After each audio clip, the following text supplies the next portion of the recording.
Olá, bom dia. Sejam todos bem-vindos e bem-vindas ao Tendência para as Cidades.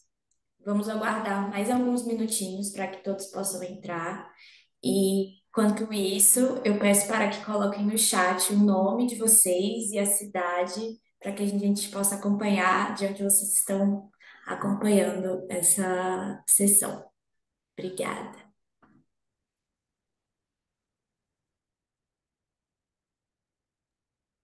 Tá no YouTube, Letícia? Não. Não ao Sim. vivo, vai posteriormente, Ana. A gente grava esse é só para quem está inscrito aqui, o pessoal que está Ah, entrando. Aí depois a gente grava e daqui uma semana disponibiliza no YouTube. Bom dia, pessoal que está entrando.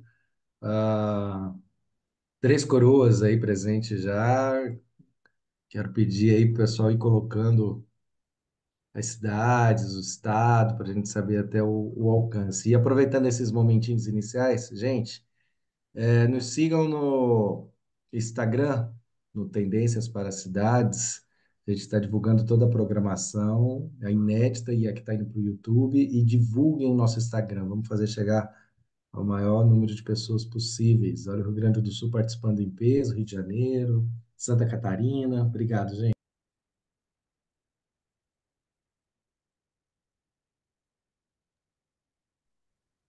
Rio de Janeiro, Chapecó, presente.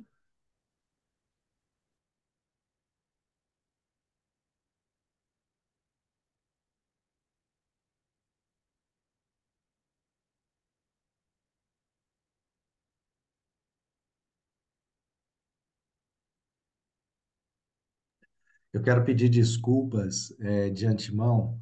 Tem um problema que nós estamos para tentar resolver e a gente até agora não conseguiu, que é a audiodescrição para os nossos ouvintes que são deficientes visuais. Peço perdão, estamos tentando aqui, ainda não conseguimos, mas espero conseguir o mais breve possível.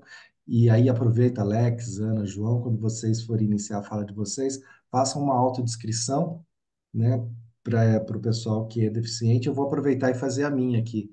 Eu sou um homem branco com um penteado que se perdeu ao longo do tempo, já não existe mais, uma barba um pouco rala, estou vestindo uma camisa azul polo e uma parede branca desfocada aqui no fundo.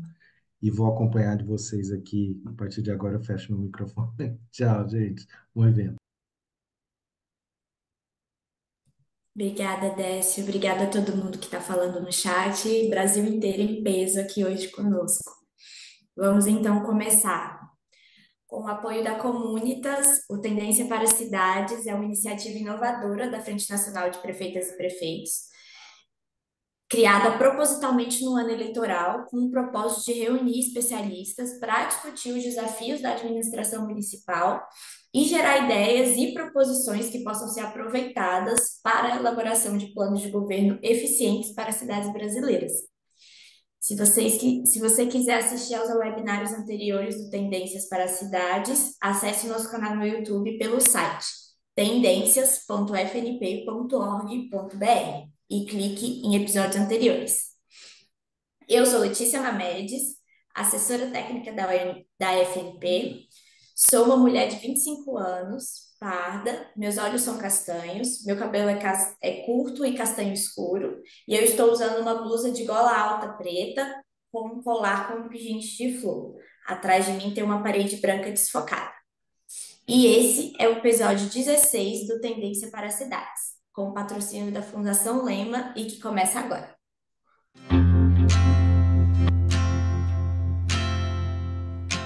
Um plano de governo bem elaborado deve olhar para a cidade em todos os seus aspectos e considerar o crescimento ordenado, a mobilidade urbana e a segurança viária.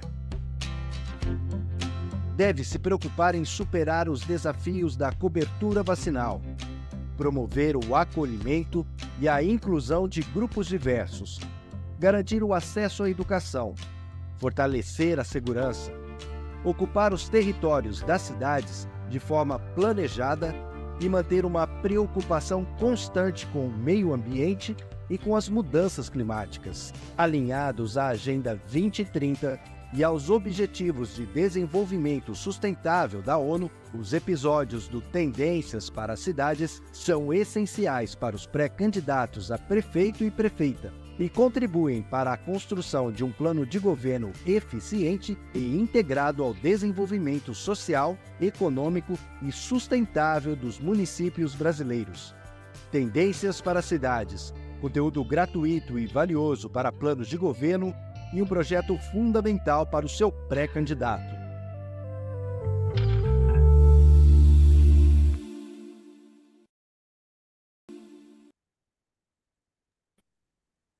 O tema de hoje é Educação em Tempo Integral. Está alinhado ao Objetivo de Desenvolvimento Sustentável 4, que trata de educação de qualidade. Nosso episódio de hoje vai discutir os benefícios e desafios da implementação da educação integral nos municípios. Serão abordadas estratégias para a ampliação do tempo escolar e a integração de atividades extracurriculares, visando o desenvolvimento holístico dos estudantes conforme as metas do ODS 4. E para o debate de hoje, o Tendências para as Cidades recebe João Paulo Cepa, articulador do Movimento pela Base, Ana Helena Altenfelder, presidente do Conselho de Administração da SEMPEC, e Alex Moreira Roberto, gerente de Educação da Motriz. E para começar o episódio de hoje, eu vou convidar João Paulo Cepa. Ele é graduado em mestre em História Social pela UFRJ, atuou na educação pública em diferentes posições, professor, gestor escolar, técnico educacional e gerente de currículo da SEDUC do Espírito Santo. Ex-secretário de Educação e Esportes de Caruaru, Pernambuco, em 2021 e 2022. Hoje é gerente de articulação e advocacy do Movimento pela Base e lidera a área de articulação com organizações públicas e do terceiro setor para a implementação de políticas educacionais que estejam em convergência com a BNCC e o novo ensino médio. João Paulo, seja muito bem-vindo. O senhor tem 25 minutos. Obrigado, Letícia. Quero dar bom dia a todos que estão conosco, compartilhando nesse tempo para poder falar um pouquinho sobre educação, sobre um tema tão importante quanto a educação integral. Quero agradecer ao convite que foi feito, agradecer aos colegas que estão dividindo esse espaço, então, a Ana Helena, o Alex, estão todos que vão poder aprofundar esse tema conosco. Vou fazer a minha autodescrição. Então, sou João Paulo Cepa, como já foi apresentado, sou um homem negro, de cabelo curto, uma barba também bem curtinha, estou usando um fone de ouvido branco, uma camisa social azul bem clarinha, ao meu fundo uma parede branca, com uma estante de livros e alguns adornos, uma guitarra pendurada, que não significa que eu ainda consigo tocar, tem muitos anos que ela está aqui, então estou meio enferrujado. Do meu lado direito, uma janela aberta com uma cortina. Não, este sou eu. E vou compartilhar a minha tela para a gente poder começar o nosso papo, já novamente agradecendo pela oportunidade de falar em nome do Movimento pela Base. Então, vou começar a apresentação justamente falando de onde, do meu lugar. Então, o Movimento pela Base é uma rede não governamental e apartidária de pessoas e organizações que, desde 2013, se dedicam a apoiar algumas agendas estratégicas da educação pública brasileira. Sobretudo, acompanhamos a construção, a implementação de duas políticas que hoje são estruturantes para a educação brasileira. Uma delas é a BNCC, muito conhecida dos educadores, a Base Nacional Comum Curricular, e a política do novo ensino médio. O Movimento pela Base atua em diferentes frentes, então, com a articulação, com a advocacy, com produção de conhecimento. O Movimento pela Base, desde 2013, produziu várias pesquisas, análises e estudos sobre esses temas ligados à educação brasileira. Também, o Movimento pela Base possui um observatório no qual acompanhamos, a partir de dados públicos, essas políticas. os currículos, as normativas. Então, o nosso observatório é um espaço que eu convido vocês a conhecer posteriormente, pois tem muito material relacionado a políticas educacionais, especialmente a BNCC, que fala de formação de professores, de avaliação, de práticas de sala de aula. Então, fica como uma referência, e essa é a natureza do nosso trabalho. E aí, falando um pouquinho mais sobre a Base Nacional Comum Curricular, o que é a base, né, e é ela que será a pedra angular da minha fala ao longo desses minutos. A Base Nacional Comum Curricular é um documento normativo que foi homologado pelo Ministério da Educação e pelo Conselho Nacional de Educação em 2017. Esse documento define quais são as aprendizagens essenciais que todos os alunos devem desenvolver ao longo das etapas e modalidades da educação básica. Então, vou passar a me referir à base nacional como BNCC para ficar mais simples. O objetivo da BNCC é ser uma balizadora da qualidade da educação no Brasil por meio do estabelecimento de um patamar de aprendizagem e desenvolvimento que todos os alunos têm direito a alcançar ao longo da trajetória da educação básica. Então, esse é um documento que foi previsto, né, existe uma previsão legal para a existência desse documento, ele foi homologado em 2017, mas ele é um documento cuja concepção foi amadurecendo ao longo do tempo. Então, a Base Nacional Comum Curricular, a BNCC, ela estava prevista na Constituição de 88, num texto que falava em conteúdos mínimos para os estudantes da educação básica, na verdade, para o ensino fundamental, e esse leque foi ampliando. Então, a LDB em 96 determinou a adoção de uma base comum para toda a educação básica. Em 97, nós tivemos uma experiência muito importante com os parâmetros curriculares nacionais que foram desenvolvidos e referenciaram também os conteúdos escolares em cada uma das disciplinas.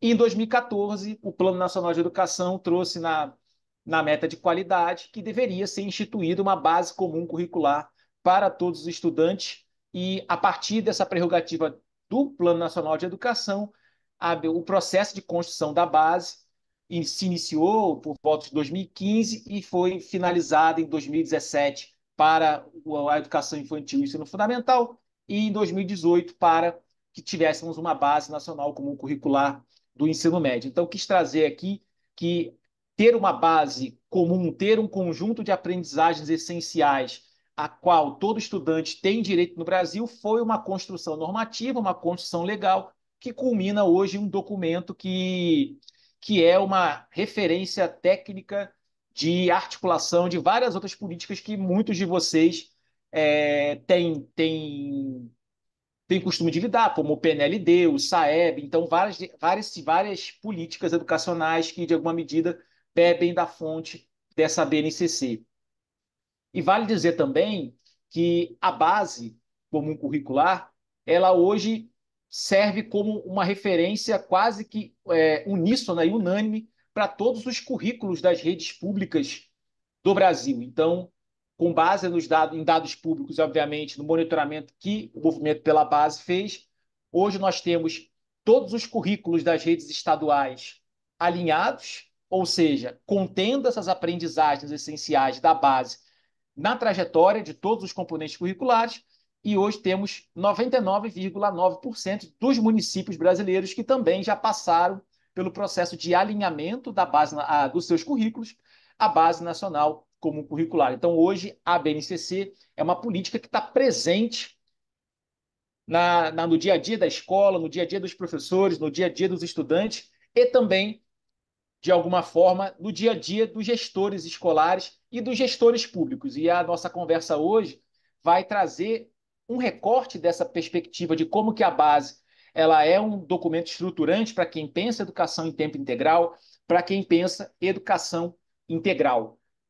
E vale dizer, como eu já reforcei aqui atrás, que a BNCC está presente no dia a dia dos estudantes de diferentes formas, seja nos currículos, como eu já falei, seja nos materiais didáticos, então, seja nos livros que vêm do governo federal, no PNLD, seja em muitos materiais que as secretarias de educação produzem, ou materiais que são adquiridos pelas secretarias com parceiros, nos projetos escolares. A BNCC está prevista no diálogo com a comunidade e também na estrutura da escola. E a gente vai falar um pouco mais sobre essas coisas aqui ao longo do do nosso papo. E eu gostaria de fazer agora uma aproximação bem intencional da Base Nacional Comum Curricular, da BNCC, com o que a gente vem discutindo no Brasil inteiro em relação à educação integral. O conceito de educação integral, ele é um conceito que está muito no linguajar da comunidade escolar e é um debate que vem também crescendo na perspectiva dos gestores públicos. Vale dizer que a educação integral é um olhar para a educação que extrapola o que a gente costuma dizer de maneira mais geral, que é aquela educação onde o estudante vai aprender só a língua portuguesa e a matemática, vai aprender aqueles conteúdos sobre história, geografia. Mas a ideia da educação integral é uma educação que extrapola essa visão um pouco mais conteudista, essa visão mais cognitiva do conhecimento. A ideia é que, obviamente, com várias demandas que a sociedade tem hoje, então eu ilustrei aqui algumas demandas que em alguma medida extrapolam o espaço da escola ou extrapolam o currículo tradicional. Então, quando a gente fala no currículo tradicional, a gente está falando do português e da matemática, mas quando a gente está falando de um currículo integral, a gente está falando de um currículo que extrapola as disciplinas, mas que articula essas disciplinas com desafios contemporâneos. Então, a gente tem aqui a cultura digital, os desafios de sustentabilidade, que só, especialmente a gente está falando para um público muito amplo e muito de nós, em medidas diferentes, tem visto os impactos dos eventos climáticos extremos, e isso não é um papo que deveria estar apartado, separado do dia a dia das escolas, muito pelo contrário. A gente forma as próximas gerações, as gerações seguintes nas escolas, e isso, de fato, deveria estar sendo discutido. A gente tem as fake news, a gente tem a desigualdade, temos questões raciais, enfim. Temos uma série de questões que a escola precisa se envolver. E acreditamos que a partir da educação integral, do conceito de educação integral, é possível formar estudantes críticos, autônomos e responsáveis pelo meio que eles vivem. Né? Então, isso, de alguma maneira, dialoga com a base, até porque a educação integral é uma premissa, é um princípio estruturante da BNCC. O que a BNCC diz é que todos os conhecimentos precisam ser articulados para garantir a formação de um estudante, de um jovem, de um cidadão que consegue interagir, que consegue viver em sociedade e que consegue lidar com esses desafios da sociedade. Né? Então, o que o tempo integral tem a ver com a educação integral? Quando a gente fala de uma ampliação das práticas escolares para além do cognitivo, para uma formação mais ampla, para uma formação que viabilize a educação integral, é óbvio que todo elemento novo ocupa tempo, sendo muito prático. Né? A gente precisa estabelecer oportunidades para que essa educação integral se desenvolva. E, em alguma medida, acho que vale dizer que a ampliação da jornada dos estudantes é uma oportunidade, é uma ferramenta importante para viabilizar esse outro viés, ampliar essa visão de uma educação integral. Então, o tempo estendido é uma oportunidade da gente fortalecer essa formação integral. E aí eu faço uma menção aqui explícita ao texto da BNCC, aonde se diz que, independente da duração da jornada escolar, o Conselho de Educação Integral precisa se comprometer com a construção de processos educativos que vão olhar para a sociedade de uma maneira mais ampla, que vai olhar para essas diferentes juventudes, que vai olhar para esses territórios, para construir uma educação que faz sentido para os estudantes. Então, uma primeira fortaleza dessas políticas de ampliação de jornada dos estudantes, do tempo integral que a gente está falando hoje, é que ela é uma boa ferramenta, uma boa oportunidade da gente trabalhar um outro tipo de formação para os nossos estudantes. Então, nós temos mais tempos. Acredito que tanto o Alex quanto a Ana vão explorar também bastante esses pontos. Então, mas queria deixar um primeiro marcador aqui de que a educação integral ela deve acontecer tanto no tempo parcial, então, na jornada parcial, como também no tempo integral. Mas o tempo integral é uma grande janela de oportunidade para a gente trabalhar essa educação integral, essa formação que olha para o protagonismo do estudante, que olha para esses temas que normalmente não são trabalhados nos currículos mais conteudistas. Então, a base traz essa possibilidade e, obviamente, que a base precisa que essas políticas, como a de tempo integral, viabilizem processos, tempos, espaços, oportunidades para que essa formação mais ampla aconteça. Então, nós temos aqui uma grande oportunidade de virar uma chave. E aí, falando um pouco mais concretamente, como que a base aborda essa educação integral? Então, eu vi que no chat tem algumas pessoas de Secretaria de Educação, né? Acho que o que eu vou trazer aqui não é nenhuma novidade, mas eu acho que é um ponto importante para a gente trazer. A Base Nacional Comum Curricular, ela traz algumas diretrizes que são importantes para uma abordagem planejada, estratégica, sistêmica do que a gente está chamando de educação integral. Quando a base fala em promover uma educação integral a partir das diferentes práticas pedagógicas na trajetória do estudante, o que a base está dizendo é que para formar esse sujeito holístico, integral, que vai ter uma formação além do tradicional do cognitivo, a gente está falando de um estudante que vai ter oportunidade de acesso a conhecimento, que vai ter oportunidades de desenvolver pensamento científico, crítico, criativo, que terá oportunidades de fruição cultural, então ele vai ter oportunidade de ampliar seu repertório cultural, que vai desenvolver habilidades de comunicação, de argumentação, que vai pensar sobre o seu projeto de vida, ou seja, ele vai construir uma visão de estudante protagonista, ele vai olhar para o seu futuro de maneira intencional, esse currículo integral a partir da base olha para a cultura digital, para o autoconhecimento, para a empatia, para a responsabilidade e para a cidadania. Então, o que a base traz é organizar esse processo de educação integral a partir de marcadores muito concretos do que se espera que o nosso estudante aprenda, o que se espera da formação ao final da educação básica para esse estudante. Então, a BNCC ela propõe a articulação dos componentes curriculares, da matemática, do português, da história, geografia, da sociologia, da filosofia, de todas as disciplinas, com esses marcadores que vão ampliar a formação dos estudantes. Então, fiz esse primeiro momento aqui de trazer um pouco mais do que a base propõe como educação integral. Acho que vale dizer que a base é um normativo obrigatório e é por isso que os currículos estão alinhados à base. Então, existe alguns marcadores legais que previam o alinhamento de todas as práticas, as políticas públicas à BNCC a partir de 2017.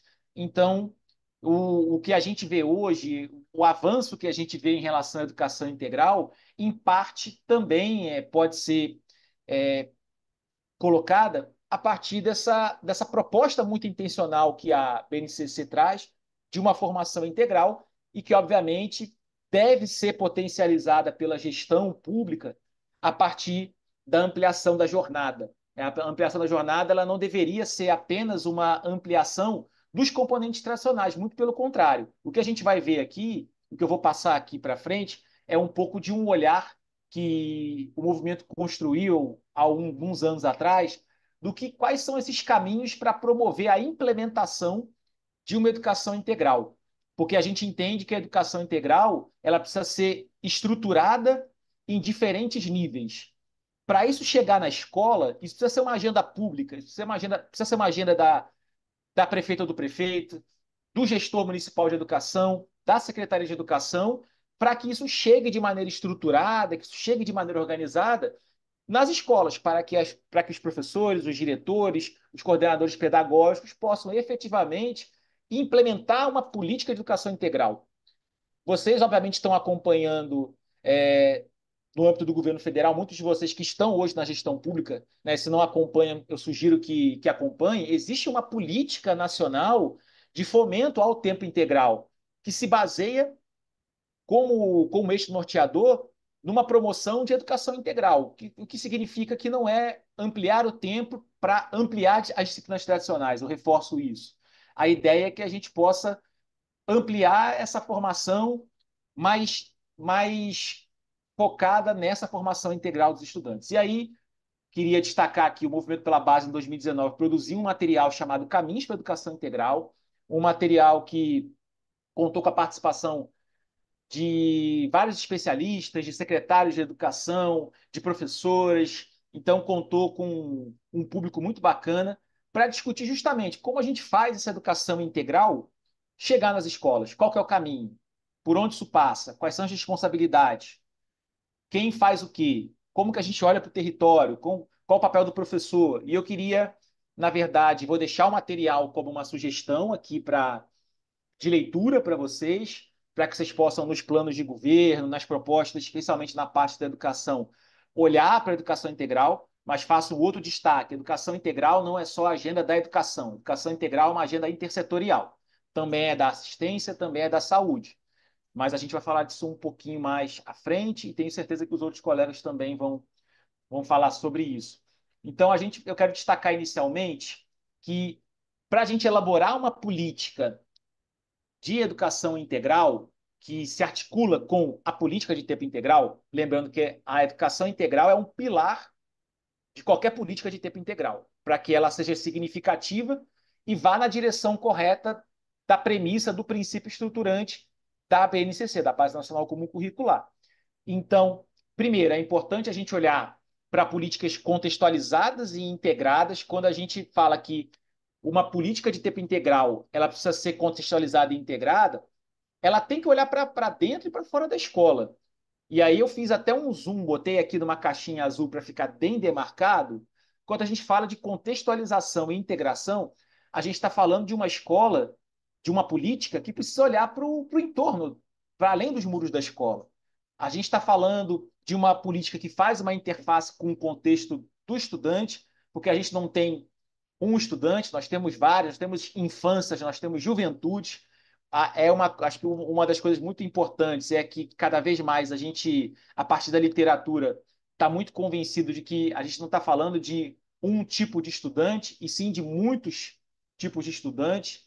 E, obviamente, que o estudante, a realidade desse estudante está conectada com o território que ele vive, com a família, com o bairro, com a cidade. Então, quando a gente fala de política contextualizada e integrada, a gente está falando de uma política que vai considerar o estudante, que vai olhar para a família e para a comunidade que esse estudante vive. É uma política que vai buscar parcerias, e essas parcerias podem ser com outras áreas ou até mesmo com parceiros dentro da comunidade. A gente pode, quando a gente tem algumas organizações que falam no conceito de cidade educadora, porque a cidade é uma extensão da escola. A gente aprende sobre a cidade quando a gente está na sala de aula. E por que não a gente extrapolar isso, a gente trazer esses aparelhos culturais, esses aparelhos sociais para dentro da proposta pedagógica da escola, para a proposta da Secretaria de Educação, para a proposta de educação do município. A gente está falando o tempo todo aqui, gente, de uma política de tempo integral, de uma política de educação integral. Então, acho que é nesse sentido que a gente está falando de uma política contextualizada e integrada. A gente está falando também de processos estruturados e sistêmicos. Então, gente, para fazer educação integral em tempo integral, tem que ter planejamento estratégico, tem que ter recurso, tem que ter dinheiro, tem que ter rubrica no orçamento.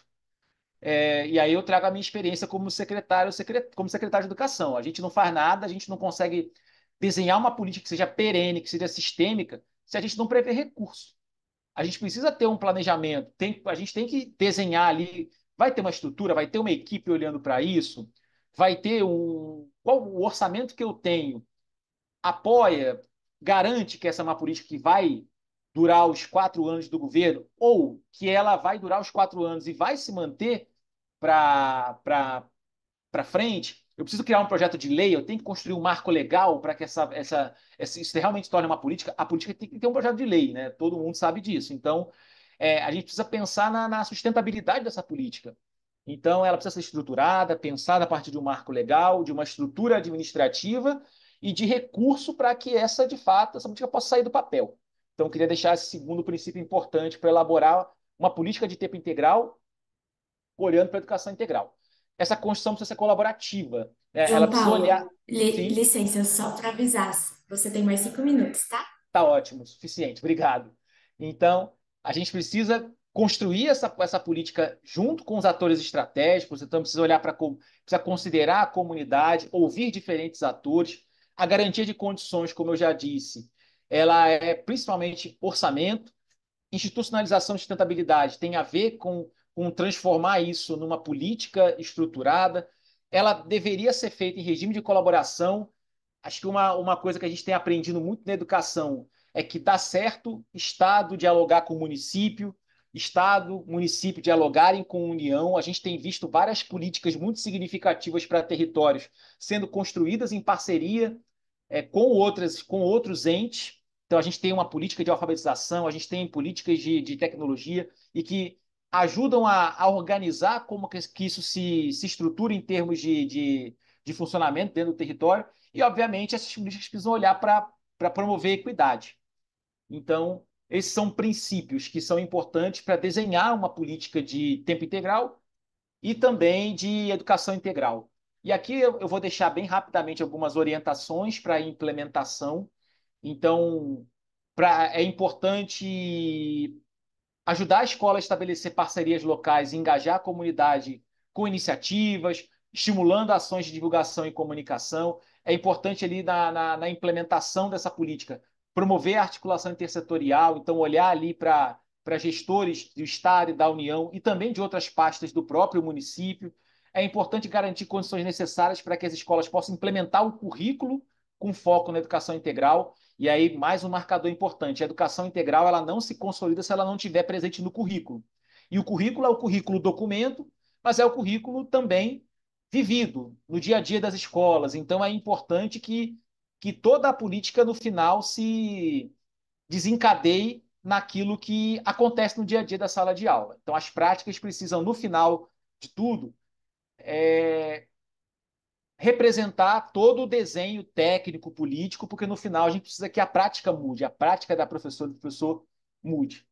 Uma outra orientação importante para a implementação dessa política é que haja um acompanhamento da implementação dessa política e, sobretudo, da implementação desse currículo para assegurar que as práticas na sala de aula elas promovam essa educação integral e que, de fato, criem uma dinâmica nova na ampliação da jornada dos estudantes.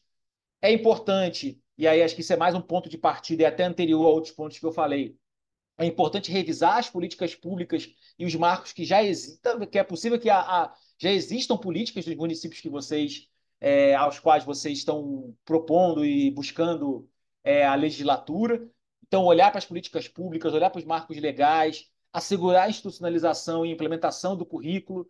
E não dá para a gente falar de nada disso se a gente não promover a formação dos profissionais que precisam compreender, valorizar e serem capazes de implementar propostas de educação integral.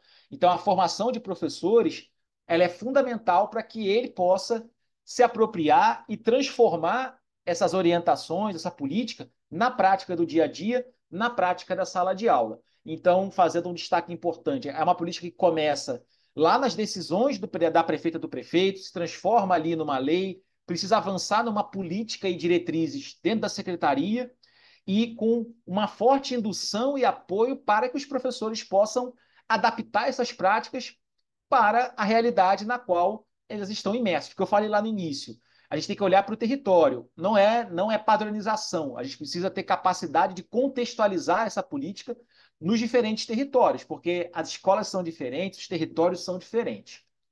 E como é que a gente pode ampliar essa discussão? Nosso tempo é muito curtinho, né?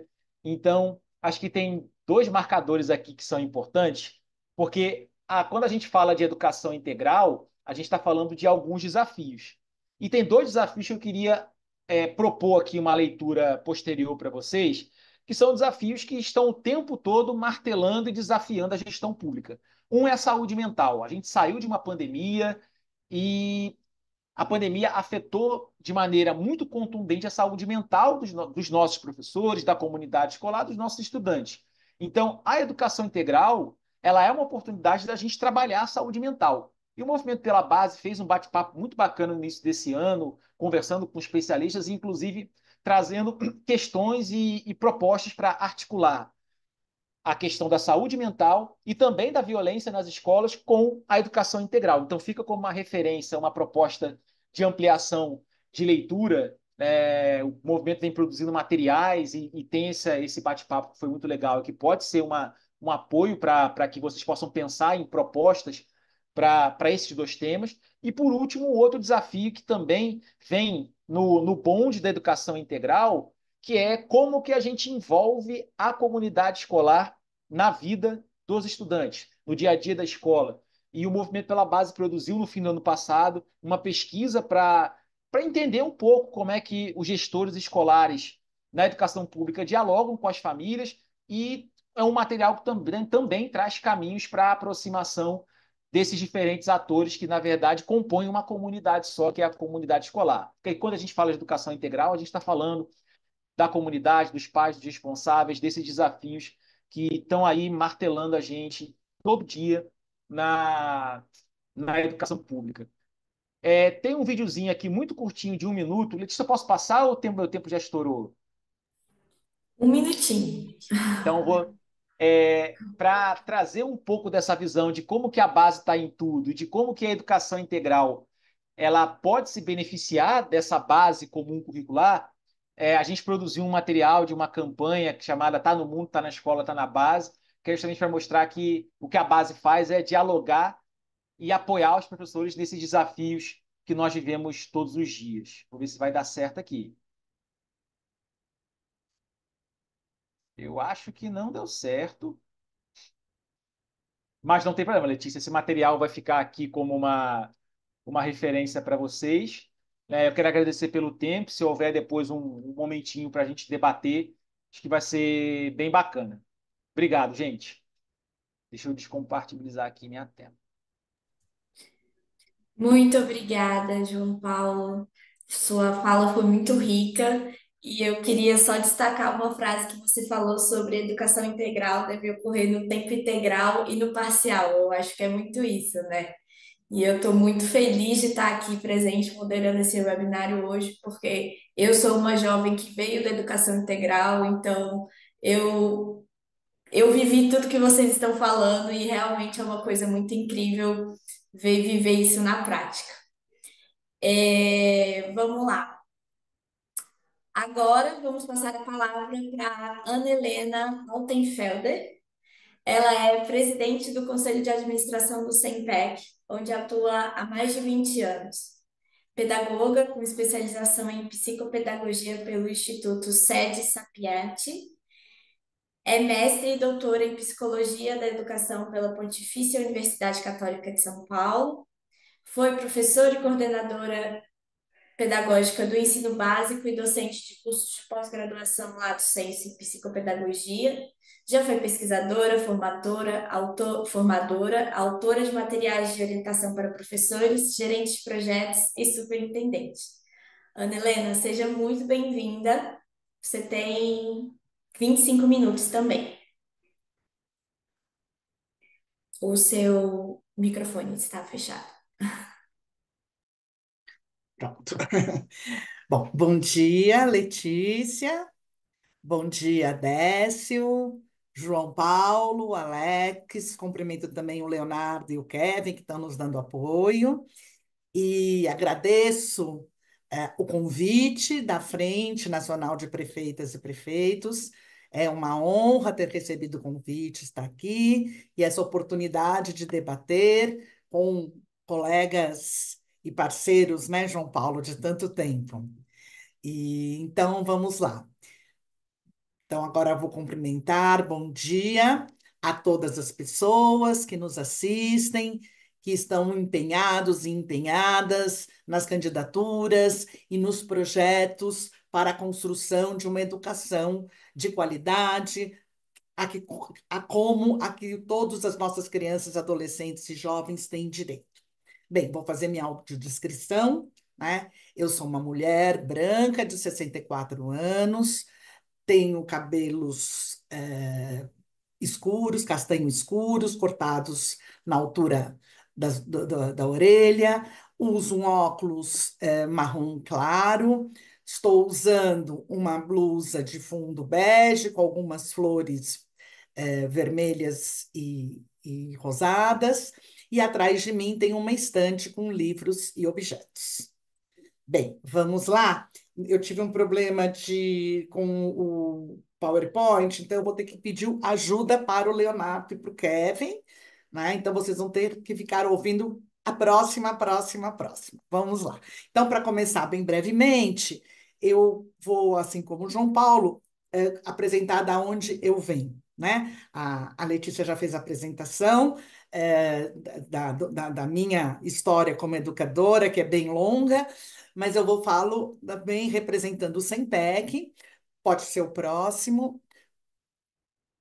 O SEMPEC é uma organização da sociedade civil sem fins lucrativos, que há 37 anos tem como missão promover equidade e a qualidade na educação pública brasileira. A próxima. Nós desenvolvemos projetos, estudos e pesquisas que contribuem para a melhoria do ensino e da aprendizagem, né? Nós atuamos com estudantes, professores, gestores educacionais e demais educadores que trabalham nas redes públicas de ensino e em espaços educativos. E nos últimos anos, o nosso trabalho alcançou cerca de 44 mil escolas públicas de educação básica em todo o Brasil. Já atuamos em todas as unidades da federação e em quase 80% dos municípios brasileiros, de todas as regiões. Vamos lá? Pode passar. Os nossos princípios, então, é a articulação entre teoria e prática. O SEMPEC foi fundado por pesquisadores e profissionais, professores, diretores de escola, gestores de secretaria. Então, essa articulação entre a teoria e a prática é bastante forte. A ação dialógica, que quer dizer o diálogo com aqueles profissionais com os quais nós trabalhamos, e a mobilização de redes numa perspectiva de uma educação integral e inclusiva. Bem, agora que vocês já têm uma ideia de onde falam, nós vamos começar a falar propriamente de educação integral, mas antes disso, eu trouxe um vídeo, vamos ver se a gente vai conseguir passar, bem curtinho, na política de educação integral, sem entender essa política dentro de um contexto maior. Então, vamos lá, vamos ver se a gente consegue passar.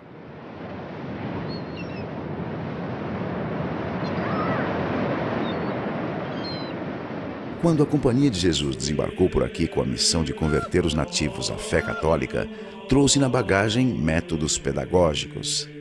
A alfabetização era o caminho mais seguro para a catequese, para mudar hábitos e costumes. Começava assim a história da educação no Brasil. Nos primeiros anos, a Companhia de Jesus, tendo à frente o padre Manuel da Nóbrega, fundou colégios e escolas de instrução elementar. Os jesuítas aplicavam 2 modelos de instrução, um para os indígenas, centrado na leitura, escrita e poucas operações, e outro voltado para os filhos dos colonos, consistindo no ensino mais culto.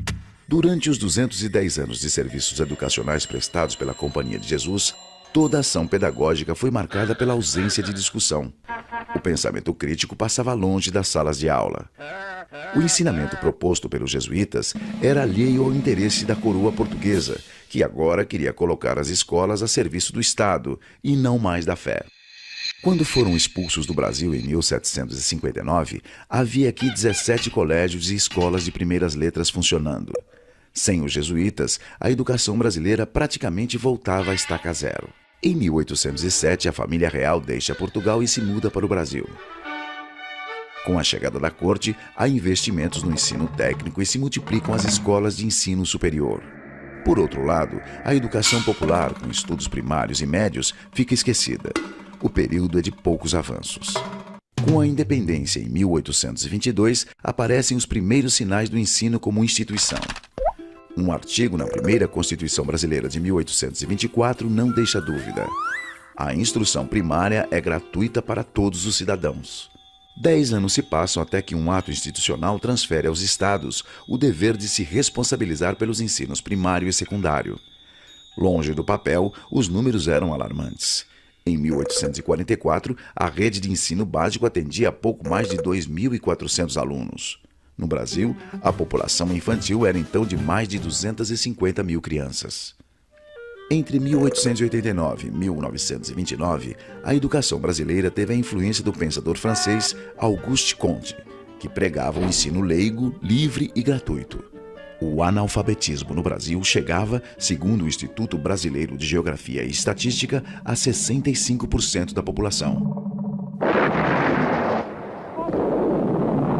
Após a Primeira Guerra Mundial, há um surto industrial. Aumenta o operariado entre imigrantes italianos e espanhóis.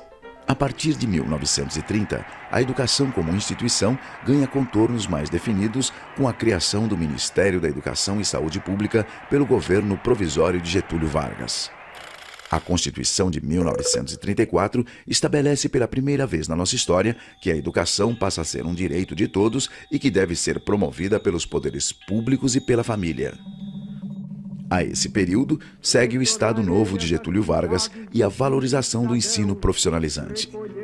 Nesta época, o ensino era dividido em 5 anos de curso primário, 4 de curso ginasial e 3 de colegial. Em 1947, o governo federal lança uma campanha nacional de alfabetização.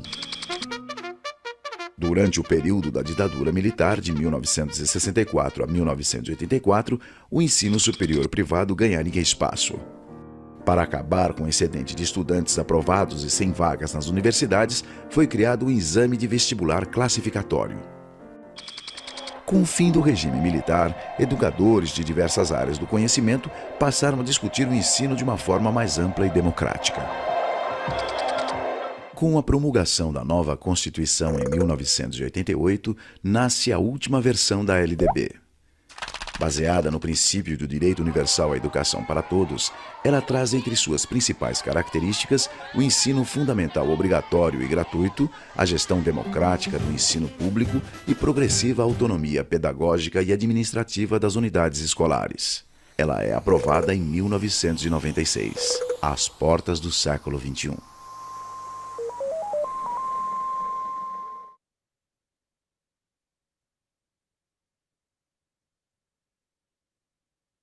Você pode... Bem, por que que eu trouxe, né, esse vídeo? Vocês devem estar se perguntando, porque é uma aula de história, e não é só porque eu sou professora e gosto de dar aula. É porque achei importante a gente pensar nessa questão da contextualização. Porque o desafio que nós temos hoje, né, e que os municípios têm hoje, e que vocês, como futuros gestores dos municípios, encontrarão, ele tem raízes históricas, né? Eu costumo dizer que nós temos um desafio grande. Nós temos, ao mesmo tempo, dívidas do século XIX e do século XX, como a gente vê aí, porque nós começamos muito tarde, né? Assim, acho que o vídeo mostra bem o quão tarde, quanto é recente uma educação mais democrática que inclui todos. Então, nós temos essa herança, só que nós estamos aí já adiantados, avançados no século XXI. Então, nós temos, ao mesmo tempo, o desafio de saldar essas dívidas, né? O doutor Jamil Coury diz que são dívidas anacrônicas e bizarras, e eu gosto dessas palavras dele, e, ao mesmo tempo, enfrentar todos os desafios do século XXI. Então, quando a gente fala de educação integral, nós estamos falando nesse contexto, e esse é um contexto de exclusão, né? Porque a gente olha aqui, nós estamos vendo a exclusão. Vários segmentos da população foram excluídos da escola, da educação, ao longo da nossa história. E se hoje nós temos o ensino praticamente universalizado, ainda são as crianças, adolescentes e jovens mais pobres, negros, indígenas, das zonas rurais, aqueles que mais repetem de ano, aqueles que têm distorção em idade série e aqueles que acabam evadindo, né? Então, a exclusão, a cultura do fracasso escolar marca a nossa história da educação, né? E como também a gente pode ver, um olhar que privilegia o ensino técnico, o ensino profissionalizante, o ensino superior, em detrimento do ensino básico, né? E o que a gente pode ver também, e aqui nesse contexto eu acho muito importante, é que num primeiro momento o ensino é responsabilidade da União, depois passou a ser dos estados, e com a universalização, com o crescimento da escolaridade, passou a ser dos municípios, mas sem que os municípios tivessem o apoio necessário, e isso é muito importante, para que possam desempenhar sua tarefa, né? Nós não temos no Brasil um sistema nacional de educação como nós temos um sistema nacional de saúde. Basta a gente olhar para a pandemia e ver quanto o SUS foi importante e o quanto a falta de um sistema nacional de educação afetou os municípios que não tiveram o apoio necessário. Então, eu acho que a gente não vou falar sobre isso, porque é tema talvez até de uma conversa inteira, mas a questão do Sistema Nacional de Educação, que está uma lei que está previsto na LDB, está previsto no Plano Nacional de Educação, está tramitando na Câmara já há algum tempo, é fundamental, inclusive, para o apoio aos municípios. Então, é importante, assim, que vocês... lógico que os gestores municipais não têm... Está na Câmara, está no Legislativo, mas é importante, sim, deste lugar político que vocês acompanham, que vocês ocupam, acompanhar e fazer um trabalho de incidência para que ele possa acontecer, né? Bem, mas dado esse contexto, vamos focar na educação integral, né? E também é bom entender que a conversa sobre educação integral, ela não é recente, né? E aí eu trouxe uma fala do Anísio Teixeira. O Anísio Teixeira é um educador, acho que todos conhecem. Para quem não conhece, ele é um educador, ele é um jurista, mas ele é educador baiano, nasceu em Caetité, na Bahia, e ele foi muito importante porque ele trouxe, já nos anos 30, ele traz essa ideia de educação integral, né? Então, escreveu ele aqui em 53. Não se pode conseguir essa formação, e ele está se referindo a uma formação bem próxima daquilo que o João Paulo nos trouxe, em uma escola por sessões, com curtos períodos letivos que tem a escola brasileira hoje. Nós precisamos restituir o dia integral, enriquecer o programa com atividades práticas, dar-lhe amplas oportunidades de formação de hábitos da vida real, organizando a escola com uma miniatura da comunidade, como toda a gama de atividades de trabalho, de estudo, de recreação e de arte. Então, é interessante, assim, nós estamos vendo que em 53 o Anísio Teixeira já fazia essa importante distinção que o João Paulo fez, que educação integral não é só tempo integral, o tempo conta, e que a educação integral é mais ampla e mais complexa e é integral, né? Pode passar. Bom, em relação à educação integral, nós temos aqui vários marcos legais, né? Desde a Constituição Federal, passando pelo ECA, nós já falamos aí LDB, Fundeb, Programa Mais Educação em 2010, e atualmente nós temos o Programa de Escola em Tempo Integral, que é um programa do governo federal, que eu vou deixar aqui, o João Paulo já citou, que eu acho importante para que vocês conheçam, para entender as possibilidades que esse programa dá, né? Aí eu vou deixar o site que vocês entram diretamente no MEC para conhecer melhor as possibilidades desse programa, inclusive de financiamento. Pode ir o próximo. Bom, com tudo isso e todo esse contexto, como é que a gente vê e como é que nós estamos hoje em relação à educação integral? Então, eu trouxe para vocês, rapidamente, para a gente ter uma ideia, o relatório do quinto ciclo de monitoramento do PNE, né, que acabou de ser lançado pelo INEP.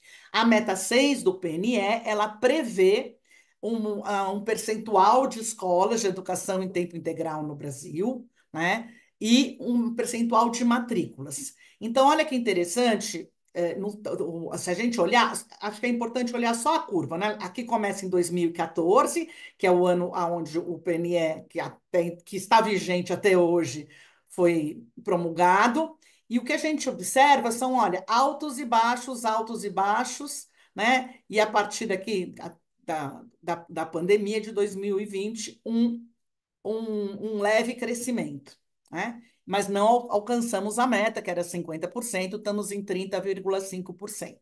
A mesma coisa pode mudar, se nós olharmos aqui os alunos, o percentual de alunos, a matrícula de alunos. A gente também olha aqui altos e baixos, com discreto crescimento nos últimos anos, mas também não alcançamos a meta, né? Isso mostra que a política de educação integral, ela depende, se a gente for olhar aqui, os anos, eles coincidem com políticas públicas que foram descontinuadas, ou programas que não tiveram, que foram modificados. Então, nós temos uma situação ainda incerta em relação à educação integral, né? Mas se a gente, isso aqui nós estamos olhando a média e o número. Se nós abrimos isso um pouco, pode seguir, por favor.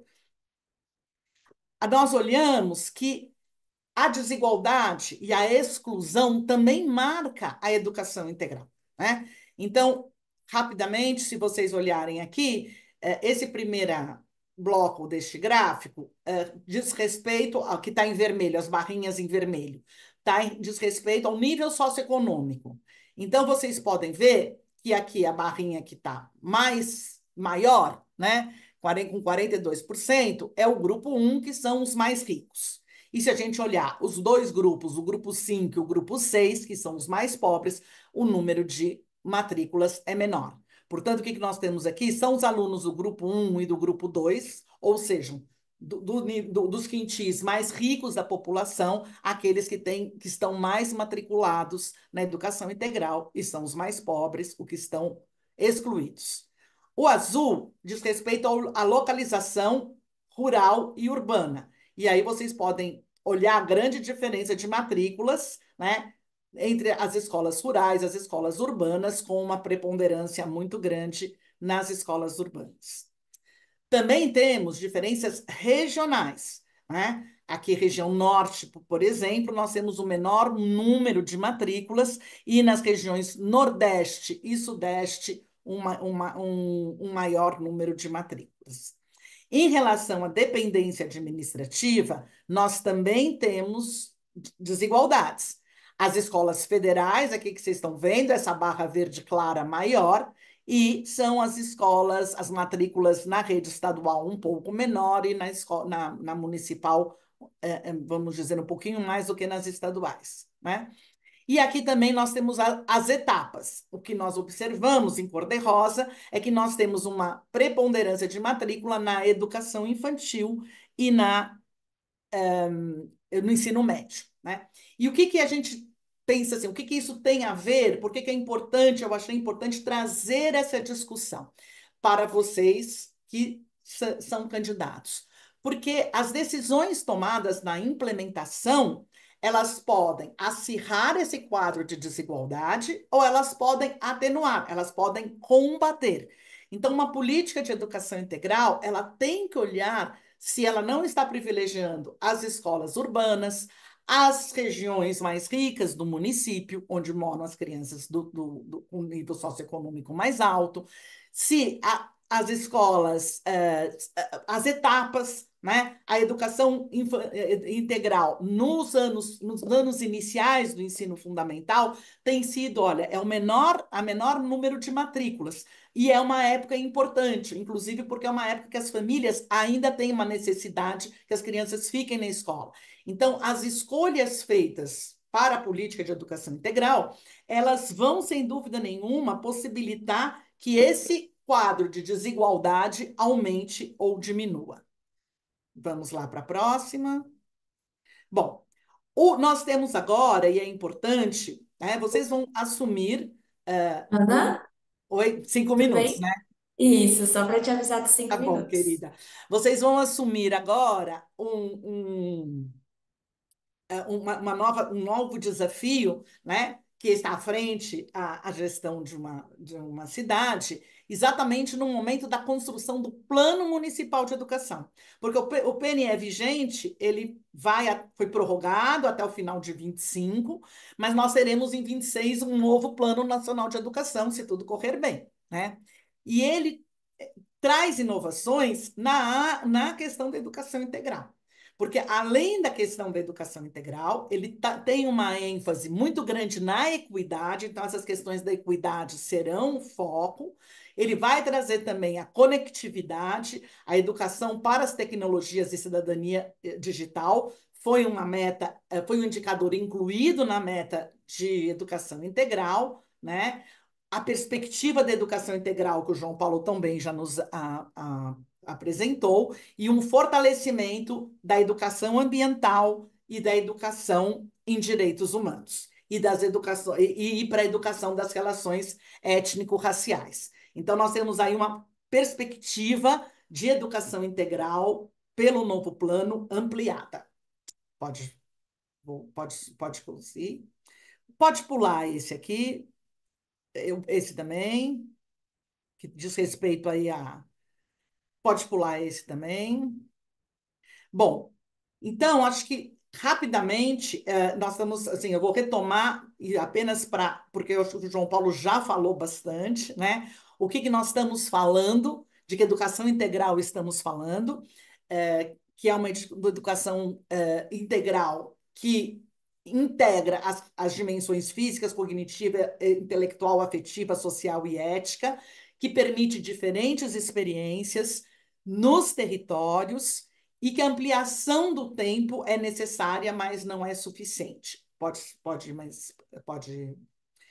Então, rapidamente, assim, o SEMPEC desenvolveu já várias ações de educação integral, seja fazendo diagnóstico, assessoria, planejando a implementação de políticas de educação integral, fazendo formação, materiais de apoio. E o que nós aprendemos nesse tempo todo? Pode ser a próxima. Né? Aqui, rapidamente, são as várias, alguns exemplos de municípios e secretarias de educação na quais atuamos, mas pode passar. Quais são as lições aprendidas? Né?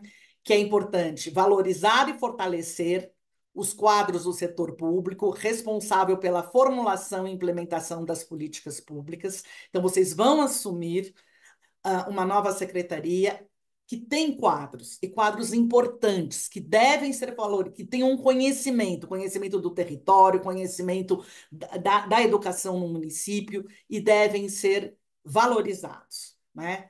Construir parcerias assentadas na garantia do direito da criança e do adolescente à educação, fomentar a gestão democrática da educação, com a participação da comunidade na escola e escuta dos estudantes. A questão da escuta dos estudantes, das famílias, é muito importante, né?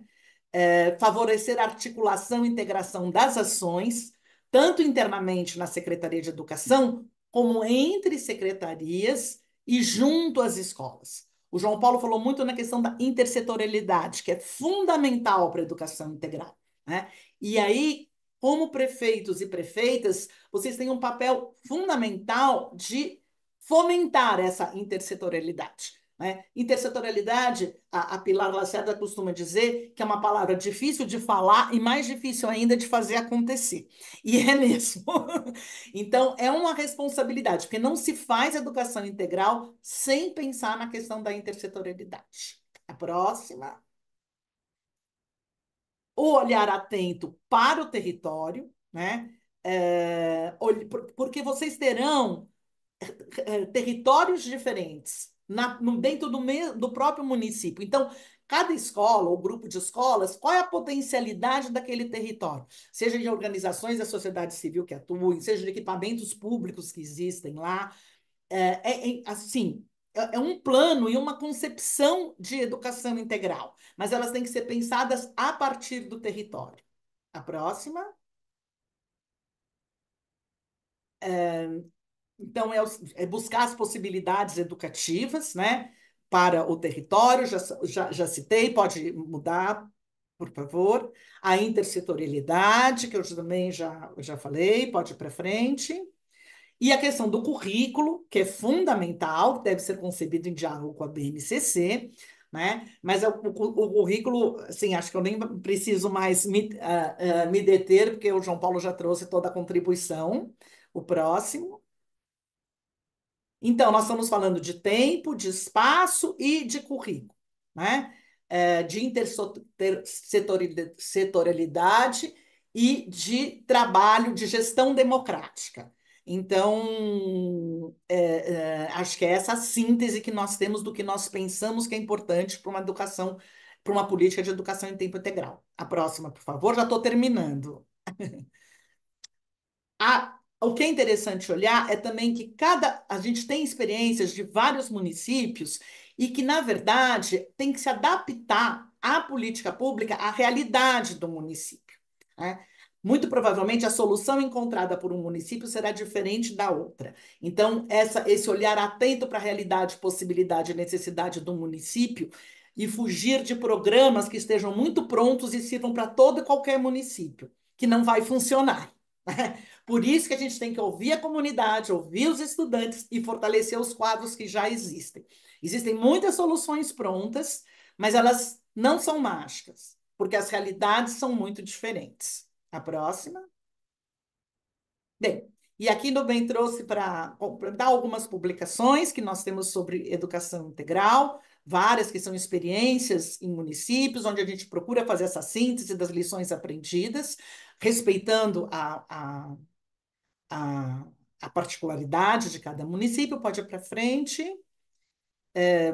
E aí vocês, eu só pode para frente, se vocês quiserem acessar, é aqui o site do Sintec, tá? Onde nós temos vários materiais que podem apoiar tanto a formação dos professores, o dia a dia da sala de aula, quanto também a construção e implementação da política.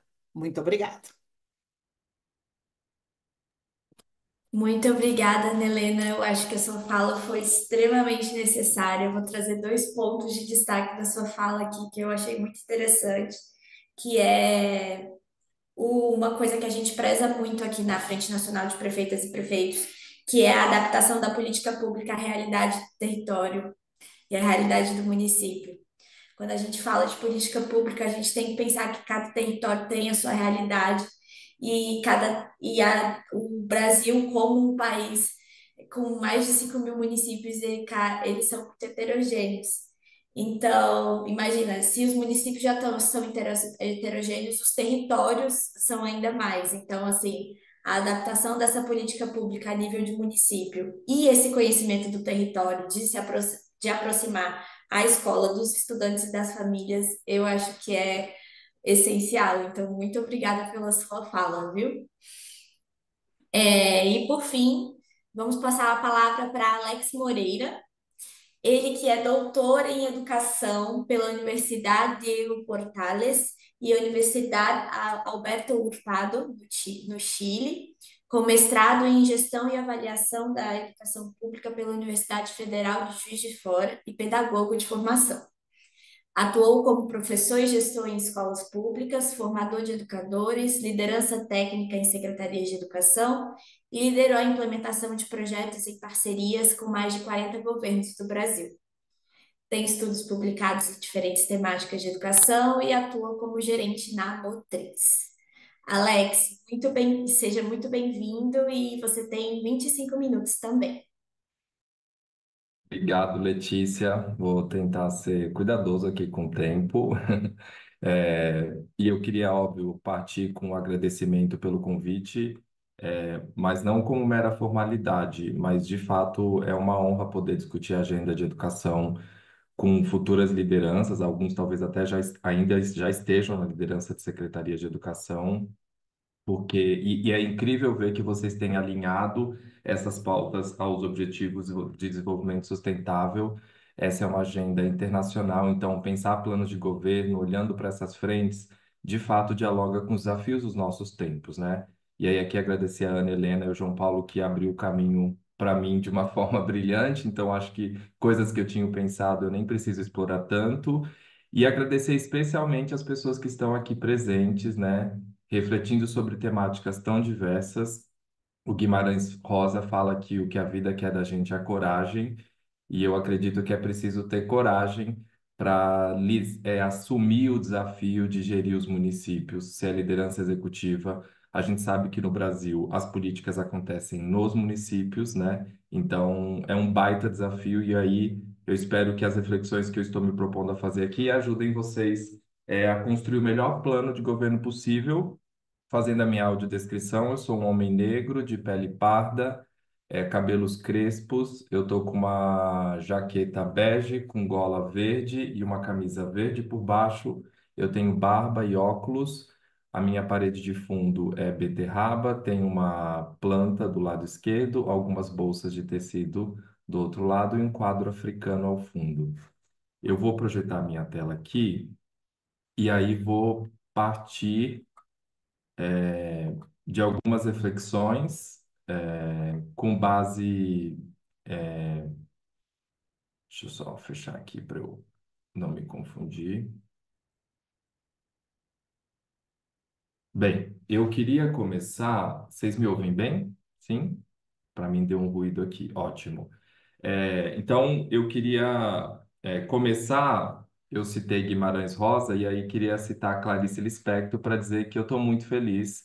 Eu gosto muito dessa frase dela, né? Que eu não esqueça que a subida mais escarpada e mais à mercê dos ventos é sorrir de alegria. Então, queria reforçar aqui a felicidade de estar com vocês. Assim como o João Paulo e a Ana Helena, acho que dizer de que lugar eu estou vindo, né? Eu venho da Motriz, que é uma organização que tem como princípio fortalecer os governos, então a gente está muito alinhado aqui a essa pauta. A Motriz nasce da fusão de duas organizações, o Vetor Brasil, que já tinha mais de 7 anos de existência, e o Instituto Gesto. Eram duas organizações que tinham propósitos muito parecidos e a gente se uniu no ano passado e isso criou a Motriz, que nasce com esse propósito de fortalecer os governos locais, ou seja, para que eles tenham maior capacidade e condições de promover políticas públicas de qualidade. Né? A nossa premissa é ajudar a criar essa capacidade estatal. Infelizmente, no Brasil, a descontinuidade de política é muito forte e isso tem um efeito muito grande nos territórios, em educação, inclusive. A gente atua nessas duas agendas de educação pública e lideranças públicas, e aqui é um pouco a escala, né? A gente atualmente tem 40 governos ativos, mas já atuamos com mais de 270 órgãos públicos e mais de 2 milhões de alunos impactados. Eu vou passar o nosso manifesto, que é curtinho, porque eu acho que ele dialoga muito com o espírito do que eu imagino que candidatos e candidatas à prefeitura estão se provocando, né? Como construir ali no território uma sociedade mais justa. Se o básico não chega para todos, a injustiça ganha força. Se chega sem a mesma qualidade, a desigualdade ganha força. Se conseguimos reduzir essas diferenças, quem ganha força é o Brasil. Uma realidade que parece tão distante que faz muitos de nós desacreditar na estrutura capaz de diminuir a distância entre o país que temos e o que queremos. Para isso, nasce a Motriz, para fortalecer governos a partir do potencial das pessoas, colocando em prática modelos capazes de estruturar mudanças reais para serem replicadas em toda parte e gerar uma grande transformação. Por isso, atuamos de forma sistêmica, alinhando conhecimento e ação. Cocriamos metodologias e propomos novas ferramentas para compreender os diferentes desafios e propor uma solução. Desenvolvemos pessoas e atraímos ainda mais gente para uma única missão: a de fortalecer as bases para a construção de um novo futuro, o que a gente deseja para a nossa gente, para que cada um de nós encontre lugar no coletivo, um coletivo de muitos e de uma só força. Se o Bem, e aí eu não vou me deter muito a essa diferenciação, mas eu acho que é importante marcar. O João Paulo falou bastante.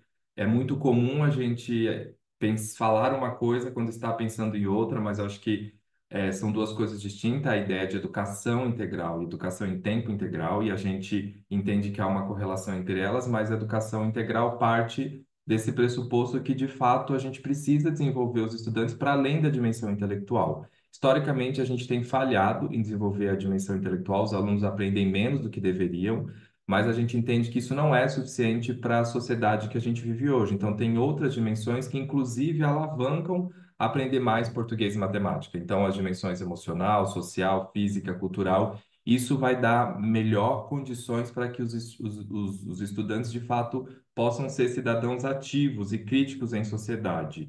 Eu gosto muito desse site educaçãointegral.org. Eu acho que para aqueles que quiserem ter mais densidade nessa agenda, acho que vale dar uma passada. Isso está muito alinhado à Base Nacional Comum Curricular, como o João Paulo falou.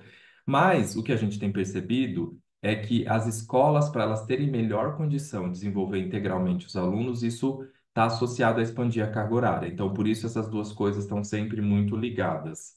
E aí, eu me fiz uma pergunta, né, quando recebi esse convite. Acho que foi o que que a gente precisa considerar quando a gente pensa que quer ampliar a oferta de educação integral em tempo integral nas redes dos municípios. E aí eu trouxe aqui alguns tópicos que eu acho que são bem relevantes para a gente conversar. Acho que o primeiro dele, aqui a gente está falando de uma agenda que tem 4 pilares importantes: acesso, permanência, aprendizagem e desenvolvimento integral. E aí, as nossas bases, elas já não são tão sólidas, porque a gente ainda tem dificuldade na garantia do acesso e da permanência. Hoje, por exemplo, 30% dos estudantes mais pobres não têm acesso à creche por dificuldade de acesso. E aí, aqui, a primeira infância é uma etapa muito importante. Então, e ela está estritamente vinculada aos municípios. 1/3 das crianças de 0 a 3 anos hoje não acessam a creche porque elas não têm isso ofertado no seu território. E quando a gente vai para outra ponta, que também a gente sabe que os anos finais, eles, aqui nos anos finais, quando a gente olha o ensino fundamental, o 9º ano, aqui é mais desafiador, porque aqui 50% das matrículas estão nos municípios, 50% estão nos estados. Isso gera uma dificuldade muito grande, interna dentro dos bairros. Mas quando a gente olha o 9º ano, 1 em cada 10 alunos tem risco de evadir, ou seja, ele provavelmente não vai concluir o 9º ano no período dentro daquele ano. E isso mostra a nossa dificuldade, tanto de garantir acesso quanto de fazer com que os estudantes permaneçam nas escolas. Então, e aí a gente vai criando as camadas. Então, eu tenho uma dificuldade de acesso, os estudantes que acessam têm uma dificuldade de permanência, a gente ainda nem está discutindo educação integral, a gente está falando de forma geral. E aí tem um outro ponto que é estar na escola não significa estar aprendendo. Então, quando o aluno está dentro, muitos alunos têm terminado. Hoje, quando a gente olha o final dos anos finais, só 15% dos alunos, isso é muito pouco, eles sabem o que deveriam em matemática, é o que a gente chama de aprendizagem adequado. E 35% em língua portuguesa, esses são os dados do último SAEB, né? Então, isso tudo vai mostrando o desafio de garantir acesso, permanência e aprendizagem, para depois desse passo para um desenvolvimento integral. Já foi dito aqui, acho que tem uma coisa que tem se mostrado muito relevante, que é o compromisso político dos prefeitos com a equidade e a qualidade. Quando a gente olha redes que têm tido alto desempenho, a gente vê um grande compromisso político dessas lideranças com essa agenda. A Ana Helena já disse, a gente não atingiu o Plano Nacional de Educação, então acho que a gente também precisa fazer uma contextualização nacional. Esse é um plano que terminaria agora em junho, como a Ana Helena comentou, ele foi prorrogado, mas ele tinha uma meta vinculada a essa agenda, né, que é a gente atender pelo menos 25% dos alunos de educação básica, e aqui básico a gente está falando de educação infantil ao ensino médio, em tempo integral, e a gente não conseguiu, então a gente aqui está arrastando os desafios de atender essa meta para o próximo ciclo do plano. E aí, a Ana Helena também já falou, mas eu acho que vale reforçar, o Plano Municipal de Educação, ele precisa ser feito com base num conhecimento profundo sobre o território. Isso aqui é muito importante, né? Então, é muito importante também pensar quem serão os secretários de educação dessas pastas. Esses secretários de educação precisam ter um conhecimento profundo sobre essa agenda para poder produzir um plano municipal de educação alinhado à realidade daquele território. E aí aqui, a gente sabe, quando a gente estava para viver as eleições para governador, no final de 2022, né? 22. Eu atuei junto com profissão docente em construir uma matriz de competências para apoiar a seleção de secretários estaduais. Então, a gente entrevistou muitos secretários, entrevistou os melhores secretários estaduais do Brasil e a gente tentou ver como eles resolviam os problemas com os quais eles lidaram, tanto secretários vigentes quanto ex-secretários. E isso mostrou quais eram as competências que eles deveriam ter. E aí a gente fez isso para a pasta do secretário, tanto para a liderança pedagógica, do RH e de formação daquela pasta. Esse é um documento que está público e eu acho que um bom processo seletivo, ainda que a gente sabe que tem a dimensão política nessa escolha, e isso faz parte da estrutura, né, de definição dessa pasta, que é um cargo de confiança, a gente precisa considerar aspectos técnicos, porque essa liderança vai liderar essa agenda. Então, aqui eu acho que faço esse chamado para fazer uma boa escolha desse secretário, porque isso vai ser determinante nos resultados que essa secretaria irá alcançar. Aí tem uma outra coisa que a gente precisa considerar, que as crianças, quando eles estão mais tempo nas escolas, eles estão mais protegidos. Então, aqui também tem uma dimensão de sistema de proteção da trajetória dos alunos. E aí, o João Paulo já falou bastante sobre isso, a gente apoia muitas secretarias e aqui mora um dos principais desafios, que você tem que ter um planejamento orçamentário, uma gestão financeira muito bem cuidada, porque o custo aluno é maior, né? Você está falando de maior tempo dos profissionais naquela escola para atender a um só indivíduo, tem mais refeições, né? Em média, as escolas aumentam a quantidade de alimentação escolar, então tem várias demandas aqui que são importantes a serem consideradas. Então, eu quis partir por aí. Eu não vou explorar muito o programa do MEC, mas aqui eu acho que vale essa lição de casa, entender se o seu município aderiu ao programa e quais foram as metas que eles pactuaram, porque muitos municípios aderiram, assim, a adesão foi altíssima. O MEC tem alguns eixos de planos de trabalho em qual os municípios precisam propor uma proposta interno ali no CIMEC, onde você faz a postulação. E eu acho que precisa, como prefeito, eu acho que precisa buscar essa informação para fazer uma boa gestão, porque talvez o município já esteja aprovado e vai receber verba e apoio técnico. E aí eu queria falar de alguns desafios para depois ir para a minha última parte, onde eu quero explorar o que eu acho que são frentes estratégicas que deveriam. Óbvio, o Brasil é muito grande, então aqui eu fiz o exercício de tentar entender quais são as grandes demandas que eu acho que seriam propostas para aparecer em planos de governo de secretarias municipais médias. Antes de falar dessas frentes, eu queria falar rapidamente sobre quais eu tenho entendido, a partir da atuação que a gente tem, que são os maiores desafios quando a gente fala em expandir a oferta de educação integral em tempo integral. O primeiro, a Ana Helena trouxe ao final da fala dela, e eu queria marcar, que a gente precisa construir e fortalecer sistemas de proteção da trajetória escolar. Isso aqui parece um monte de palavra bonita, mas na prática é a gente parar de ficar excluindo os estudantes, né? O vídeo que a Ana Helena traz reforça esse histórico. Eu gosto muito desse material do BID, é fácil de encontrar, ele está bem didático e ele fala quais são 4 caminhos para a gente incluir mais os alunos. Eu estive no Ministério da Educação há 2 semanas. E o Ministério vai lançar uma política nacional de sistema de proteção das trajetórias escolares. Eu achei isso brilhante, porque a gente já tem uma política sendo pensada para a escola dos adolescentes. A gente sabe que os anos finais do ensino fundamental fica ali meio transição. A gente fala muito de alfabetização, fala de novo ensino médio, mas não fala do adolescente que está nos anos finais.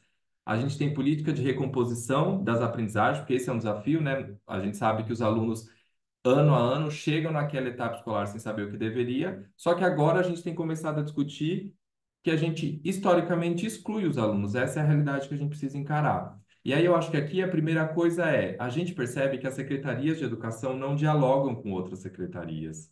E isso aqui é muito importante para a promoção de uma política integral, né? Você ter, inclusive, dados e informação de saúde, assistência social, cultura, porque isso ajuda a gente a mapear quem são os alunos mais propensos a evadir e abandonar o sistema e apoiar eles mais diretamente. Inclusive, já tem organizações que trabalham pegando o que são dados abertos, a Portabilis, por exemplo, faz isso, e ajudando a secretaria a ter uma gestão dessas informações para tentar, de uma maneira mais ágil, a evitar que esse aluno seja excluído. Então, acho que aqui isso é importante. Outra coisa importante, e aí eu acho que um pouco o João Paulo e a Ana não fizemos as nossas apresentações juntos, mas a gente está batendo em temáticas que são importantes, porque é isso que a literatura já revelou, é isso que a gente tem aprendido, então acho que essas mensagens vão se fortalecendo para vocês. A gente precisa aumentar também o comprometimento das famílias e dos professores. Com essa agenda de educação integral, pode ser que no seu município os professores vão ser resistentes a expandir para o integral. E isso é um relato muito comum de muitos secretários de educação, porque isso pode mexer com a vida funcional do professor, a depender de como essa expansão se dá. E muitas vezes, por não haver diálogo, não fica claro para os professores até como essa reorganização da oferta é importante para a promoção de qualidade. Acho que a gente não pode também corporativizar muito. Aqui é uma discussão sobre direito, né? E aí eu acho que é papel do prefeito e da secretária, às vezes, ter de travar certas brigas para poder fazer a oferta do direito. E muitas das coisas são ruídos, né? E as famílias também, muitas vezes, não podem parecer não engajada com a ideia de uma educação integral, de expandir o tempo naquela escola, porque ela não está muito compreendendo por que que aquilo está acontecendo. Então, eu acho que aqui tem uma coisa importante. Eu vou falar um pouco que uma das coisas que é importante é ter um plano de expansão, né? Não dá para ser feito aleatoriamente. E aí eu acho que nesse plano de expansão, mapeando as escolas que vão ser integralizadas, se vão ser construídas novas escolas, é preciso começar um trabalho ali de aquecimento e convencimento e apoio àquela comunidade. E aí as pessoas, quando essa movimentação acontece, todo mundo já tem informação suficiente. É, Tem uma outra coisa aqui que a gente tem percebido como um desafio, é que as secretarias não têm uma gestão muito eficiente das matrículas.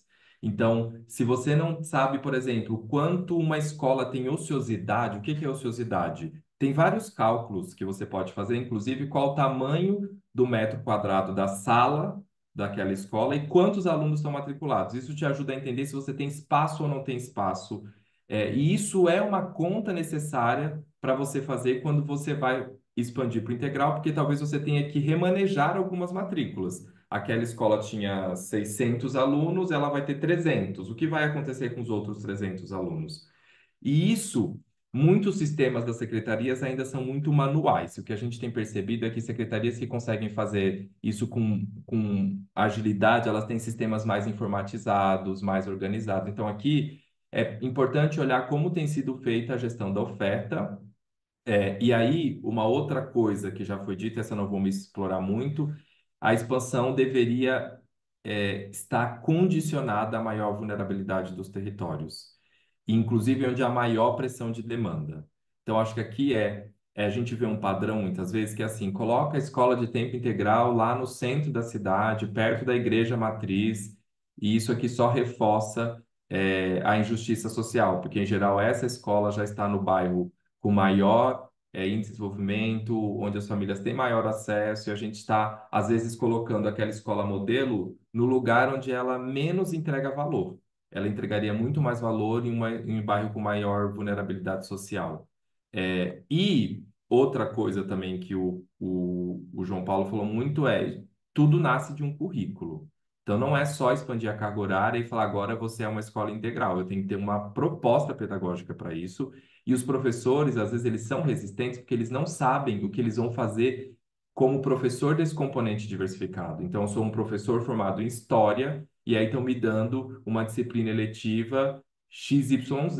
Eu não fui preparado para isso, mas, na verdade, tem a ver com formação e preparo dos professores para eles poderem se sentirem mais seguros. E aí aqui, óbvio, tem que olhar para a infraestrutura das escolas, né? As escolas muitas vezes têm muitos problemas de instalação, não tem quadro, não tem biblioteca, não tem laboratório. A gente percebe que a escola de tempo integral, quando você expande a carga horária, também tem que ter tempo para descanso, né? O cérebro adolescente, ele precisa de pausas. Então, aqui tem várias coisas que precisam ser olhadas para a gente poder, de fato, oferecer. E aí eu vou, acho que, para o meu último slide. Isso aqui, ó, eu vou deixar. A gente fez um trabalho exaustivo aqui na Motriz de pensar como é que uma rede pode ampliar o tempo integral. Então, a gente pensou desde gestão e governança, né, como compor equipe, como fazer a gestão da informação, como ter um plano de implementação, até a estruturação pedagógica, né, como se organiza seu currículo, como você forma os professores, e a parte mais complexa que eu acho que eu tenho percebido e onde falta o conhecimento técnico da secretaria é essa questão da estrutura administrativa e financeira, né, como eu olho para o transporte, para alimentação, para matrícula, nesse link que está aqui, é um link aberto, vocês vão conseguir acessar esse material. E aí eu vou para o meu último slide, que, de certa forma, eu já fui passando por esses pontos aqui. O que eu entendo que são as frentes estratégicas importantes para vocês refletirem como vincular o plano de governo. Acho que, primeiro, o plano deveria ter uma visão clara de expansão dessa oferta, né? Ou seja, a gente ter metas de matrícula de educação em tempo integral prevista por etapa e considerando essa capacidade administrativa financeira da rede. Tem uma outra temática também que é muito importante, que é a questão da gestão e governança estratégica da secretaria. A gente tem percebido que ter uma equipe, um time dedicado para essa agenda, e ele atuando de forma transversal, isso dá muita celeridade, isso dá maior capacidade, porque aqui você está falando, você vai ter que olhar para a questão da matrícula, vai ter que olhar para o time de alocação de professores, vai ter que olhar para o time pedagógico. Então, a gente vê que as redes que têm feito o trabalho de expandir, a primeira coisa é montar um GT, um grupo de trabalho interdisciplinar, para eles poderem tomar essas decisões. Uma outra coisa importante é ter esse currículo integral, esse currículo pensado para essas escolas e formar as equipes com base nessa concepção. E aí tem uma outra coisa que é integrar mais o que é base comum com componente diversificado. Um erro também que tem sido recorrente é aquilo: a base comum, que é português, matemática, história, geografia, em um horário, o componente diversificado em outra, aí fica uma escola chata, uma escola legal, o pai deixa o aluno só até a metade do horário e tira na parte que ele acha que não é interessante, e isso não mostra que há uma integralidade. Então, uma coisa importante aqui é um currículo diverso. Esse ponto 4 eu queria marcar muito, porque o que a gente tem percebido aqui, e aí eu já estou quase terminando a minha fala, é que a gente precisa dar apoio técnico às escolas que são regulares, para elas também terem capacidade de promover uma educação integral. A gente já sabe que os municípios não têm capacidade de universalizar o integral, então a gente vai continuar tendo escolas de meio período. E como é? Porque senão a gente está ampliando a desigualdade. A gente vai estar dando mais condições de tempo e oferta para algumas escolas e aumentando a desigualdade em outras. Então aqui uma vez que as escolas que não serão integral, qual é a política de educação integral que vai ser possível nessas escolas que não aplicam a carga horária? E aí, os últimos dois pontos, a gente tem percebido que o gestor, o diretor de escola e o coordenador são lideranças importantíssimas na implementação de qualquer política. Eles precisam estar comprados, eles precisam entender o trabalho que vai ser feito, porque no dia a dia são eles que irão implementar. E a gente viu que no novo ensino médio, durante o meu doutorado, eu pesquisei escolas que estavam implementando o novo ensino médio e era uma loucura. O diretor se mostrava altamente descapacitado para fazer aquele trabalho, e a gente percebeu que a gente precisou, né, rever a política. E o último ponto é formar bem os professores para esse processo de desenvolvimento integral, né? No final, ali, no dia a dia, a gente sabe que 50% do que um aluno aprende tem a ver com ele ter um bom professor. Todos os outros 50% são as outras coisas. E aí é o diretor, é a secretaria, é o currículo. Então, metade do que um aluno aprende tem a ver com ter um bom professor. E aí eu acho que a gente precisa garantir os professores alinhados. Por fim, eu espero que tenha dado aí cuidado com o tempo, Letícia. Eu queria terminar com uma frase. Eu fiz o meu doutorado no Chile e a Gabriela Mistral é muito forte, né? É uma educadora chilena, Nobel, e ela fala uma coisa que eu gosto muito, que o futuro das crianças é sempre hoje. Amanhã será tarde. A gente costuma falar que educação é importante, mas no dia a dia das demandas de um prefeito, educação às vezes você vai colher os benefícios a médio prazo, né? E aí você pode usar um recurso para fazer uma coisa que rapidamente a sociedade vai ver e isso a gente pode ir despriorizando, mas os alunos que têm 7 anos de idade esse ano, eles só têm esse ano. Os alunos que vão ter 8 anos de idade no primeiro ano de gestão de vocês só vão ter 8 anos aquele ano. Então, se a gente não tiver políticas que atendam a eles, no outro ano já serão outros alunos. E aí eu acho que esse compromisso é muito importante, porque não tem como produzir uma sociedade mais justa sem ter uma educação de mais qualidade, e a pauta da educação integral está muito alinhado a isso. Eu queria agradecer aqui esse espaço e também me coloco à disposição para perguntas, enfim, é isso. Muito obrigada, Alex. Eu queria pontuar dois pontos da sua fala que eu achei muito importante, enfim, está sendo uma experiência maravilhosa moderar esse webinário, porque vocês estão falando tudo que eu vivi e tudo que fez diferença na minha trajetória educacional. Eu vim de uma escola de ensino integral em período integral pública, Então, você falar sobre a importância da integração do currículo, da base comum com o núcleo diversificado.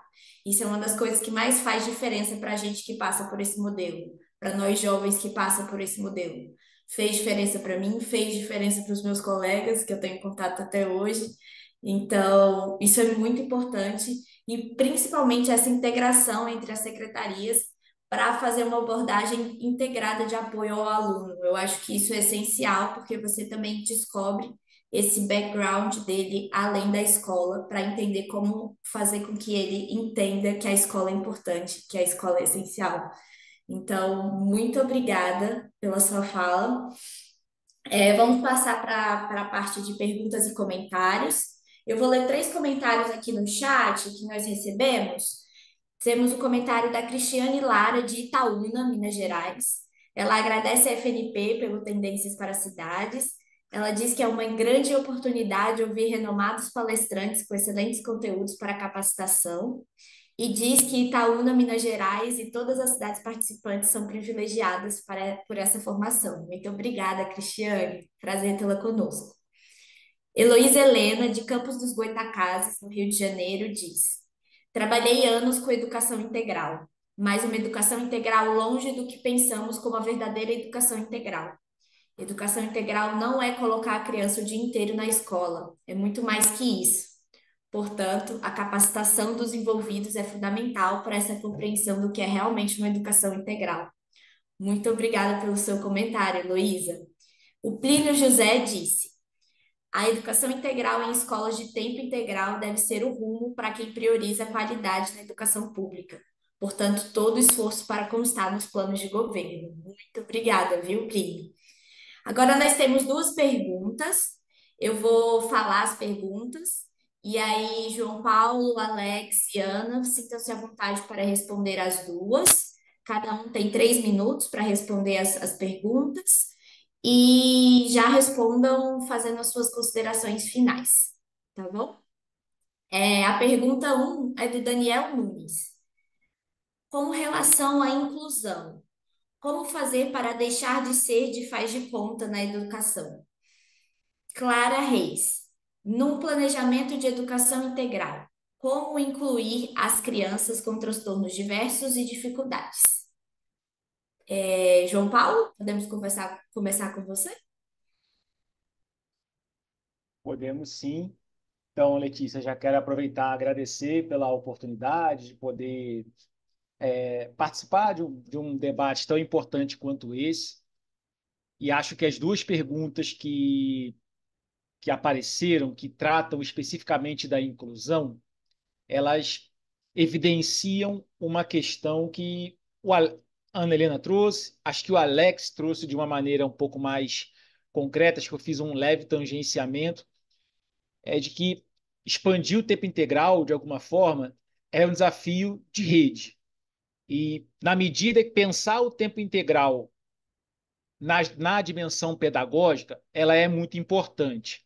A dimensão da inclusão, além de ser pedagógica, ela é também uma dimensão de construção de capacidade de atendimento, porque atender a um estudante de tempo integral com necessidades especiais ou no tempo parcial, nós temos o mesmo desafio. A gente tem que ter um planejamento pedagógico, a gente tem que ter infraestrutura, prédio, adequação, tem que ter profissionais que apoiem esses estudantes para fazer a adequação, inclusive curricular da proposta. A gente precisa pensar, quando a gente olha para as diretrizes de educação especial, tem uma coisa muito explícita que é o currículo precisa ser adequado. Existe uma coisa chamada, se eu não me engano, adaptação curricular, existe um termo utilizado nas diretrizes, que é justamente para a gente pensar como que esse estudante vai interagir nesse espaço.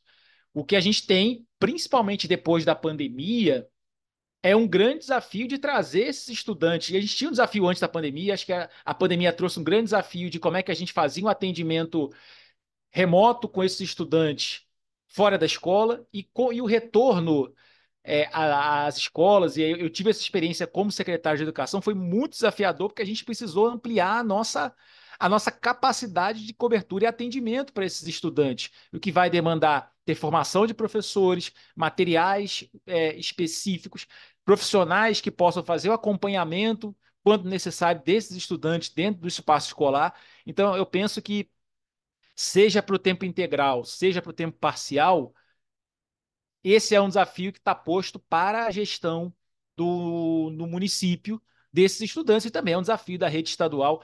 Eu queria, se eu tiver ainda um minuto, eu queria fazer um destaque para um ponto que o Alex trouxe, e eu queria me despir um pouco do lugar de articulador do movimento e me colocar no lugar de ex-secretário. Pensar a política de ampliação de tempo integral é um desafio de gestão de uma rede inteira, porque, como o Alex disse, muitas vezes isso é feito de maneira mais artesanal. Então, é preciso olhar isso de maneira muito dinâmica. Então, planejar a expansão de tempo integral passa também por um desafio de integração de dados que ajuda a gente a entender qual que é a dinâmica de circulação desses estudantes. Quando eu diminuo a capacidade de uma escola, para onde eu estou levando os outros estudantes? De onde vêm os estudantes que vão para essa escola? Se eles não vão para essa, eles vão para outra. Eu tenho transporte escolar? O aluno de tempo integral, ele é um aluno mais. O custo aluno é maior, o custo para a rede é maior. Então, a vontade de ampliar a oferta de tempo integral, ela precisa vir acompanhada de um planejamento muito concreto dessa expansão. Porque o risco, senão, um dos efeitos de uma expansão sem o devido planejamento é a gente não conseguir implementar o currículo integral, porque ele demanda recursos específicos, tem gastos específicos que precisam estar na conta, isso precisa estar no orçamento da secretária, do secretário, do prefeito. Então, eu queria colocar muita ênfase nisso e, por último, dizer o seguinte para futuras prefeitas e prefeitos: a gente não constrói escola somente por indicação de vereadora e de vereador. A gente constrói escola num bairro, num lugar, com estudo de demanda. E isso se torna ainda mais necessário para você poder dar conta desse tabuleiro de xadrez que é a expansão de tempo integral. Senão acontece, como acontece em muitos lugares, a gente ter escola com. Ah, tá sobrando vaga naquela escola. Por quê? Porque eu tenho outras duas escolas que fazem aquele mesmo atendimento. Ou aquela escola está fora de rota de transição dos estudantes. Então, acho que, voltando para a minha encarnação do executivo, é dizer que é preciso um estudo muito profundo de integração de dados da assistência, da saúde. A gente precisa entender qual é a dinâmica desses jovens, de onde eles vêm, para onde eles vão. É um trabalho muito complexo que a gente não faz com uma planilha de Excel. A gente precisa de estudo de demanda para isso acontecer. E acho que isso já era difícil para o parcial e se torna ainda mais complexo para fazer um estudo de ampliação do tempo integral. Perfeito. Muito obrigada, João Paulo. Ana, 3 minutos. O seu microfone.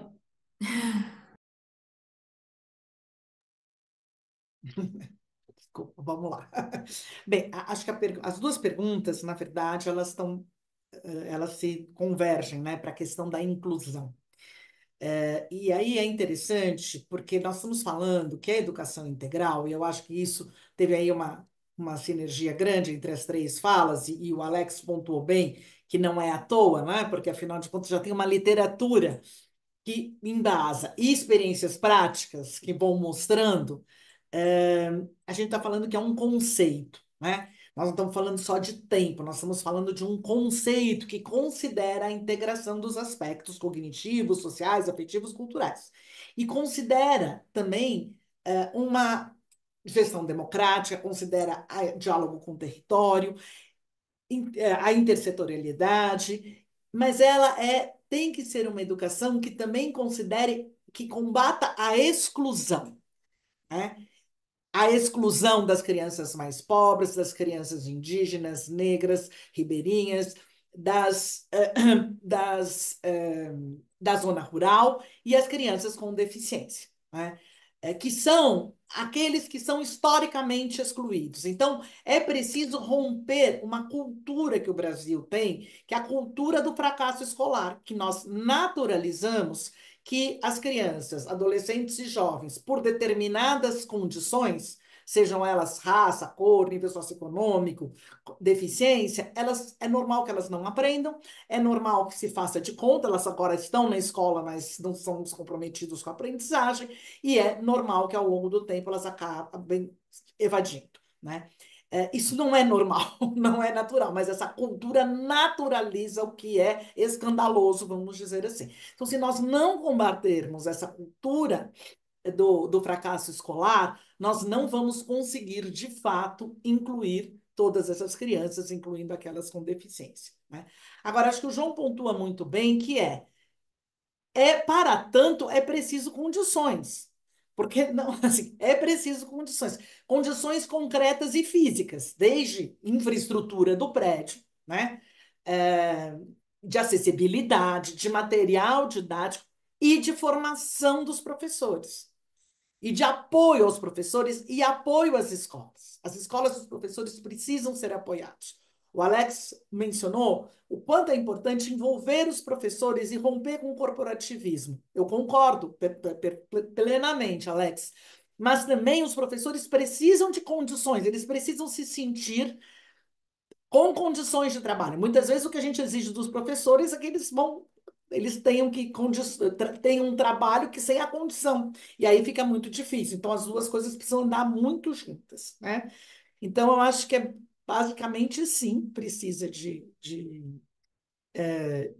estrutura, precisa de financiamento, porque, vamos ser bem sinceros, tudo isso custa dinheiro. Então, também um olhar atento para as políticas, né? Não só as políticas educacionais, mas a todas as outras projetos de leis e políticas que eventualmente possam diminuir o financiamento para a educação, que já teve aí avanços importantes como o Fundeb. Então, eu diria que a gente só vai incluir de verdade, deixar de fazer de conta a hora que nas nossas escolas e os profissionais, as secretarias municipais precisam do apoio do Estado e do apoio da União para apoiar suas escolas que precisam apoiar os seus professores, né? Para que e dando condições para que efetivamente a inclusão aconteça. Bem, eu termino agradecendo a todos e todas a oportunidade de estar aqui hoje debatendo e que é muito bom ver tantas pessoas comprometidas na qualidade, no direito de garantir uma educação para todos, no nível dos municípios, que, como o João já falou, é onde efetivamente a educação acontece. Muito obrigada, Ana. Por fim, Alex, por favor, fique à Obrigado, vontade. Letícia. A pergunta é super potente. As duas, como a Ana comentou, estão interligadas. Eu voltei muito para minha experiência como professor. E eu dei aula por uma década em escolas públicas. Fui estudante de escola pública minha vida inteira, né, da educação infantil ao ensino médio. Então, sou filho da escola pública, de uma escola pública com baixíssima qualidade da periferia de São Paulo. E quando eu era professor, eu tive muitos alunos que hoje a gente chama com neurodiversidade, mas naquela época a gente estava aprendendo. E aí, eu não quero dar uma resposta mais técnica aqui, porque eu acho que o João Paulo e a Ana Helena já exploraram vários desafios que uma secretaria tem que ter para liderar uma política inclusiva, mas eu queria falar de uma outra dimensão, que é a dimensão emocional e relacional. A gente tinha muito medo, esses estudantes foram escondidos pelas famílias em anos anteriores, né? Eram alunos que sequer iam para a escola. E eu acho que tem um espírito que uma rede precisa ter, e aqui a gente está falando de cultura e clima dentro de uma secretaria de educação, que é aprender, estar disposto a aprender, porque cada vez mais a gente vai ter mais novos diagnósticos. Os temas de saúde mental, a OMS já fala que é a agenda do futuro, né, dos desafios de saúde médica. Isso vai aparecer na escola, porque muitas vezes a escola é o único estabelecimento público que atende aquela comunidade. Tudo vai acontecer na escola. Então, aquele discurso que a gente ouvia muito, ai, eu não sou psicólogo, isso não faz sentido, assim, isso não, cada vez faz menos sentido, porque não é que se espere que o professor clinique, se espera que ele tenha uma sensibilidade para a dimensão emocional. Um aluno com questões emocionais aprende menos, mas aí dando uma resposta mais estruturada. Para mim, o pilar não é só inclusão, é diversidade, equidade, inclusão. Essas três coisas, elas andam juntas. Então, diversidade. A gente é diverso e diversidade é bom. E é tão simples quanto isso. A escola precisa ser um lugar acolhedor, cada um dentro da sua identidade. E aí todo mundo é bem-vindo e quando há pluralidade, há riqueza. Né? Eu, o João Paulo e a Ana Helena temos trajetórias diferentes e é rico porque a gente está falando de lugares diferentes. Então, a escola precisa romper essa ideia. Equidade tem que ser compromisso. Nosso compromisso tem que ser com dar mais para quem tem menos. Um prefeito tem que montar as suas políticas com base nesse pilar. Quem são as pessoas que mais precisam? E inclusão é quais são as condições para eu dar, quais são o que eu preciso fazer para garantir que essas pessoas estejam mais dentro e mais incluídas no sistema. Essas coisas estão sempre juntas, e aí o que eu percebo que são fatores que fazem a diferença é o prefeito e o secretário de educação têm que trabalhar muito juntos e tem que ser essa liderança de influenciar uma agenda positiva para as escolas, as regionais, os professores. É muito, a gente visita muita secretaria e é tão potente quando você vê que o secretário de educação e o prefeito estão alinhados e estão comprometidos, porque isso é uma onda do bem que vai pegando todo mundo e a gente não pode subestimar o papel de uma grande liderança. Então, para mim, todos os problemas de educacional, na sua grande maioria, são complexos. E o que se mostra como fator importante para você resolver? Você ter uma liderança consolidada que gera uma visão de rede, onde todo mundo está alinhado para onde tem que ir. Você procurar conhecer boas práticas. Às vezes o município do seu lado já conseguiu resolver este problema e ele está com condições parecidas com as suas. Nem sempre a gente tem que reinventar a roda, descobrir tudo sozinho, né? Acho que a gente tem que sair desse isolamento. As cadeiras de liderança são solitárias e isso não precisa ser assim. Então a gente tem percebido que trabalhar em rede é muito potente.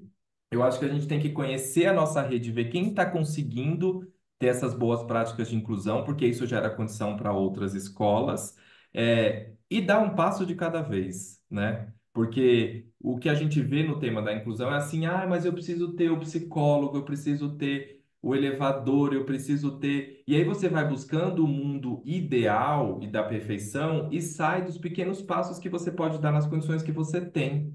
Porque lembra a frase que eu compartilhei? O tempo da criança é hoje. Às vezes, um aluno com algum tipo de necessidade, deficiência, ele não vai poder esperar a escola estar perfeitamente pronta para ele poder ter uma educação de qualidade. A gente vai dar a escola possível e vai continuamente melhorando para, de fato, a gente chegar nesse melhor nível. Então, a minha provocação é: dê os passos que a gente pode dar agora, celebre as conquistas que são importantes, porque educação é muito duro. Eu fui de Secretaria de Educação e eu falo aqui, no espaço de vulnerabilidade, foi das experiências mais angustiantes que eu tive. Era muito difícil. Eu sentia que era um espaço que não tinha celebração do que a gente fazia. A gente apanhava de todo lado e todo mundo estava querendo fazer um bom trabalho. Eu tinha certeza. Eu levantava todos os dias e não falava, eu vou fazer a pior coisa possível. Não, eu vou fazer o melhor trabalho possível. E eu acho que isso gera um ânimo importante. Eu acho que celebrar as conquistas que vocês conseguirem dar gera engajamento. E eu acho que assim a gente vai avançando.